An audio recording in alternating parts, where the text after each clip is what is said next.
Ce facem când nu mai putem plăti? Lăsăm ratele să curgă sau încercăm o înțelegere? În primul rând asta facem, dar înainte să nu mai putem să plătim, când vedem că se acumulează cheltuielile, avem cheltuieli prea mari sau poate venituri mai mici, avem provocări, să mergem la bancă și să stăm de vorbă și să spunem care este problema noastră. Da? Și să încercăm să renegociem contractul de credit. Băncile sunt foarte deschise, în ultimii ani sunt foarte deschise să negocieze cu proprii clienți pentru că vor să-i păstreze.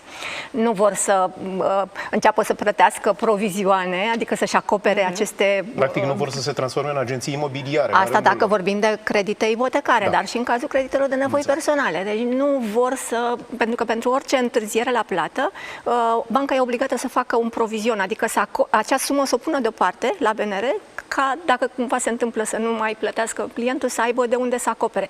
Deci sunt cheltuieli pentru bănci, nu-și doresc acest lucru și nu-și doresc nici să-și piardă clienții, pentru că acum competiția între bănci este mare. De aceea și vedem aceste dobânzi care tot scad în fiecare lună, nu pentru că dobânzile sunt mici. Nu, dobânzile sunt tot undeva sus, dar încearcă să vină cu oferte tocmai ca să-i păstreze pe clienți.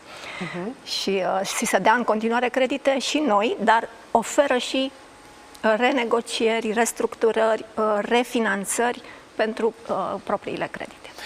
V-am văzut